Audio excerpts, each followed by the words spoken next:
কতই আর সব কিছু মনে রাখা যায় বলেন, তাড়াহুড়া করে কাজ করলে কিছু না কিছু একটা ভুল হয়েই যায়। এই কেকটাতে আমি সামান্য একটা ভুল করে ফেলছি, এরকম সাধারণত আমার হয় না। আসলে দেখা যায় সকালবেলা কেক ডেকোরেশন করতে গেলে একটু তাড়াহুড়াতেই আমাকে করতে হয়, কারণ রান্নাবান্না আবার স্কুলের জন্য রেডি হওয়া, ওই চাপটা থেকে যায় মাথার মধ্যে।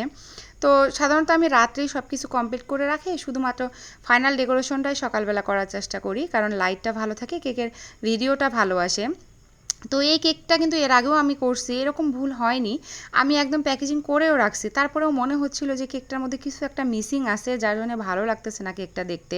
তো অনেকক্ষণ ভাবতে ভাবতে পরে বের করলাম যে আমি আসলে কি দেইনি, একদম সুগার বল দিয়ে কিন্তু আমি কমপ্লিট করে প্যাকেজিং করে ফ্রিজে রাখছি। তখন আবার ফ্রিজ থেকে বের করে আমি কেকটা ডেকোরেশন করছি।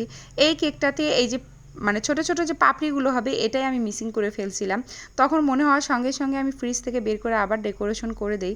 ভাগ্যিস আমার মানে পিঙ্ক কালারের ক্রিম একটু ছিল, না হলে কিন্তু এই ডেকোরেশনটাও আর করে দিতে পারতাম না। ওই দিন এই ক্লায়েন্টের একই সাথে দুইটা বার্থডে কেক নেয়, একটা চকলেট একটা ভ্যানিলা। তো চকলেটটা আগে আমি কমপ্লিট করে রাখছিলাম, পরে ভ্যানিলাটার কাজ করতেছিলাম। অতিরিক্ত প্রেশারে থাকলে না মাঝে মধ্যে এরকম ভুলগুলো হয়ে যায়।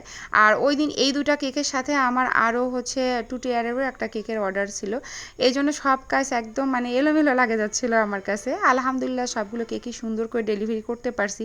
ক্লায়েন্ট তো এই কেকটা দেখে একদম ওয়াও বলে চিৎকার দিছে যে এত সুন্দর হয়েছে।